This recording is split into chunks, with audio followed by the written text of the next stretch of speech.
Salut à tous et bienvenue sur cet épisode numéro 13 où je vais vous parler cette fois d'un sujet qui secoue un peu la communauté depuis un moment mais qui à mon sens est quelque chose de plutôt positif mais bien sûr je vais vous expliquer tout ça plus en détail. Il s'agit du halving Helium, c'est-à-dire la division par deux des rewards, de la distribution des rewards sur la chaîne.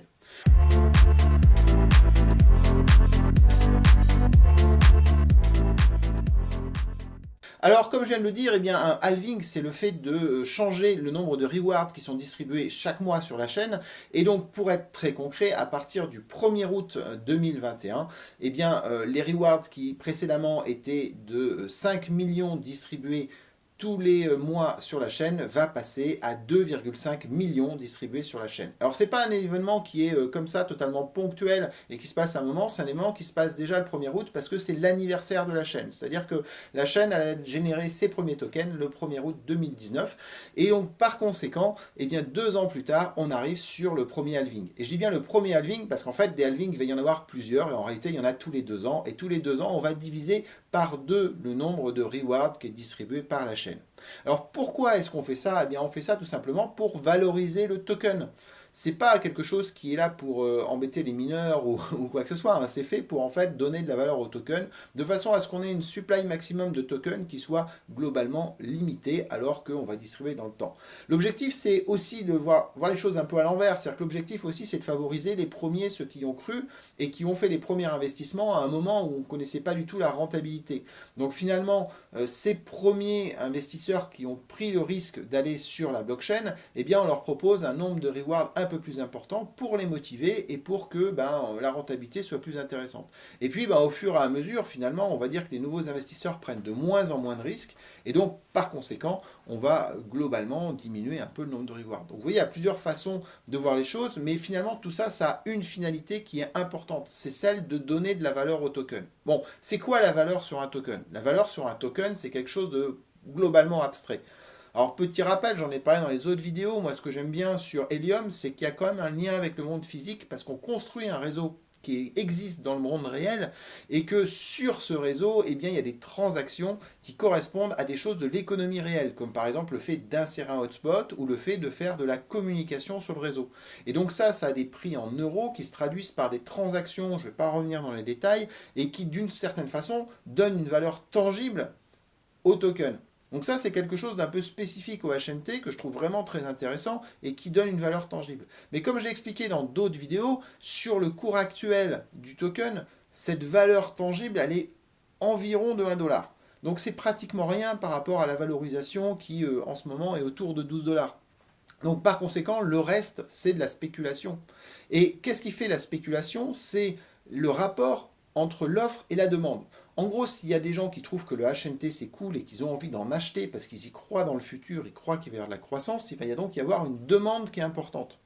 Si en face de cette demande importante, tout le monde vend ses tokens parce que les gens y croient pas ou les gens ont juste envie de récupérer de l'argent rapidement, dans ce cas-là, ceux qui sont intéressés par le token, les demandeurs, vont trouver une offre assez facile et assez accessible et donc par conséquent, le prix ne va pas monter, voire il va baisser jusqu'au moment où les gens n'ont plus envie de vendre. Donc il y a ce rapport entre l'offre et la demande qui fait tout. Finalement, ce qui fait le prix, c'est le montant auquel moi j'accepte de vendre mes tokens à quelqu'un qui est prêt à les acheter. Voilà. Donc, grosso modo, plus l'offre est importante et plus le prix est bas, et plus la demande est importante et plus le prix est haut. Alors, l'idée du halving, c'est que finalement, en réduisant le nombre de tokens qui arrivent sur la chaîne chaque mois, eh bien, on réduit mécaniquement l'offre de tokens. Parce que vous aurez moins de tokens à placer sur les places de marché. Et donc, par conséquent, mécaniquement, on doit avoir une augmentation de la valeur du token. À condition, bien sûr, que la demande reste stable. Voilà. Et si mécaniquement on a une augmentation de la demande du token, si on a, une demande qui est stable avec une offre qui se réduit, on a un prix qui augmente. Et si le prix augmente, ce qui est intéressant, c'est que ça peut attirer encore plus de demandes, puisque on voit que le token a une croissance qui est intéressante et donc a une rentabilité en tant qu'investisseur dans le token qui est intéressante. Et donc, par conséquent, ça peut avoir un effet un petit peu boule de neige. Alors ça, c'est ce qu'on constate globalement sur d'autres chaînes, parce qu'il faut bien comprendre que Helium n'a pas inventé hein, le principe du halving, c'est vraiment quelque chose qui est très très classique dans les blockchains. Bitcoin a fait plusieurs halvings, et si on regarde concrètement les halvings de Bitcoin, on voit clairement que derrière chaque halving, on a une augmentation de la valorisation du token. Alors c'est pas une obligation et c'est surtout pas un conseil d'investissement que je vous donne, hein, bien entendu, mais voilà, c'est quelque part, c'est ça qui va être recherché et que en tant que possesseur de token, eh bien, on espère voir. Voilà, ça ne veut pas dire que ça va se réaliser, mais en tout cas, c'est ce qu'on espère voir. Et en tout cas, c'est rarement négatif pour la valorisation du token, tout simplement parce que, comme je vous ai dit, les équilibres bougent, et donc par conséquent, ils bougent plutôt dans la faveur de l'amélioration du prix du token. Alors concrètement, c'est vrai, ça veut dire que chaque personne qui aujourd'hui mine va recevoir moins de tokens, mais le pari, c'est que chacun de ces tokens, en fait, ait une valeur qui soit plus importante. Et donc, s'ils ont une valeur plus importante, bah, finalement, on va s'y retrouver en termes de retour sur investissement. Donc, ce n'est pas en soi le halving vraiment un problème pour les mineurs dans le fond.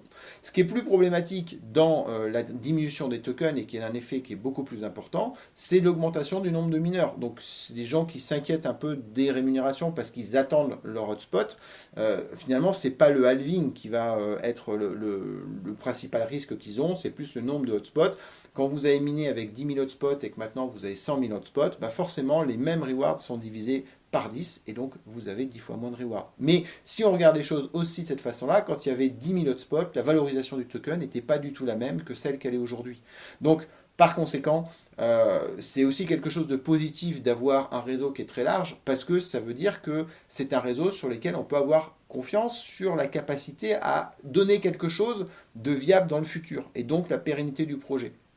Donc tout ça fait qu'aujourd'hui, on ne sait pas quels vont être vraiment les résultats d'un point de vue économique de toutes ces opérations et ainsi de suite, hein, bien entendu, sinon ce serait super génial si on pouvait prédire l'avenir, mais en tout cas on ne peut pas. Mais globalement, le halving est plutôt quelque chose qui va dans le sens positif. Alors bien sûr, c'est surtout intéressant pour ceux qui possèdent déjà des tokens, parce que potentiellement, ben, cet asset de token, ils vont le valoriser, hein, ceux qui ont été obtenus. Pour ceux qui vont avoir des nouveaux tokens, eh bien, forcément, ils auront un rythme qui est inférieur. Mais encore une fois, l'objectif, c'est que chaque token ait une valorisation qui soit un peu plus importante et que par conséquent, on arrive à s'y retrouver. Voilà, donc moi, personnellement, le halving, je l'attends avec impatience parce que ben, je suis curieux de voir ce que ça donne et puis parce que bah, j'espère que ça va valoriser les tokens que j'ai aujourd'hui. Pour ceux qui seraient déçus d'avoir raté ce halving avec le token, bah, dans 2 ans il y en a un autre. Voilà, donc si vous rêvez de vivre un halving avec des tokens en portefeuille, eh bien vous avez juste à attendre 2 ans pour le vivre aussi. Voilà, et puis sinon, eh bien de toute façon, tout ça n'est que la vie normale d'une blockchain. Donc voilà, pas de panique et juste regarder les choses évoluer. Et ce qui est passionnant, c'est de voir ce qui va se passer, d'essayer un peu de l'anticiper et puis de se confronter à la réalité. C'est comme ça qu'on apprend comment marchent toutes ces blockchains et c'est comme ça qu'on s'éclate en fait en faisant de l'IoT avec Helium. Voilà, je vous souhaite une bonne journée. Le prochain sujet dont on va parler, ce sera le hotspot SenseCap que bah, j'ai eu la chance de pouvoir tester et dont je suis plutôt satisfait. Voilà, petit spoil, vous verrez ça dans la prochaine vidéo. Et puis après, on se retrouve pour tout un tas d'autres sujets, puisque j'imagine que l'été va rester animé sur le monde Helium. À ciao, bye!